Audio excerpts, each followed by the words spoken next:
తిరుమల శ్రీవారిని ఆంధ్రప్రదేశ్ బలహీన వర్గాల సంక్షేమ మంత్రి సవిత ఈ రోజు ఉదయం దర్శించుకున్నారు. నైవేద్య విరామ సమయంలో మంత్రి సవిత కుటుంబ సమేతంగా స్వామివారి సేవలో పాల్గొన్నారు. వీరికి ఆలయ అధికారులు ప్రత్యేక దర్శన ఏర్పాట్లు చేశారు. దర్శనానంతరం రంగనాయకుల మండపంలో వేద పండితులు వేదాశీర్వచనం పలికారు. స్వామివారి తీర్థ ప్రసాదాలు మంత్రికి అందజేశారు. తర్వాత ఆలయం వెలుపల మీడియాతో మాట్లాడిన మంత్రి ఈ రోజు కలియుగ దైవం శ్రీ వెంకటేశ్వర స్వామి వారిని దర్శించుకోవడం ఎంతో సంతోషంగా ఉందని పేర్కొన్నారు.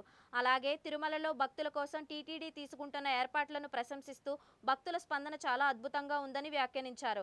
ఇక స్వామివారి దయతో ప్రజలందరూ సుఖంగా సుభిక్షంగా ఉండాలని ఆకాంక్షించారు.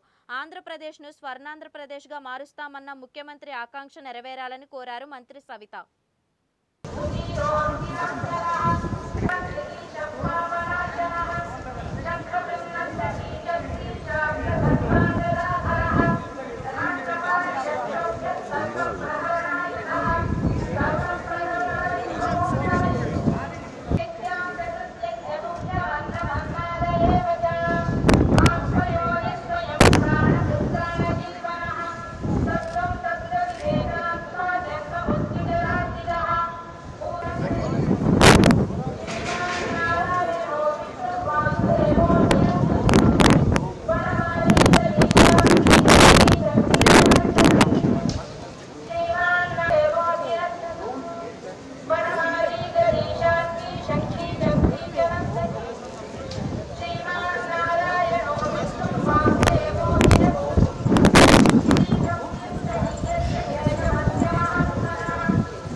ఈరోజు ఉదయం కలియుగ వెంకటేశ్వర స్వామి దర్శనం చేసుకున్నాం. చాలా మంచి దర్శనం జరిగింది.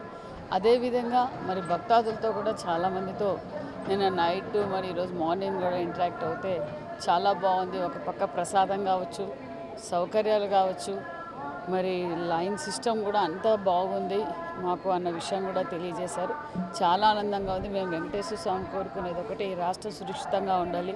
ఏదైతే మాన్యశ్రీ ముఖ్యమంత్రి చంద్రబాబు నాయుడు ఈ రాష్ట్రాన్ని స్వర్ణాంధ్రప్రదేశ్గా మార్చాలి, ఆ భగవంతుడి ఆశీర్వాదం ఎల్లవేళలా ఈ రాష్ట్రానికి ఈ దేశానికి ఉంటుందని కూడా కోరుకుంటున్నాను.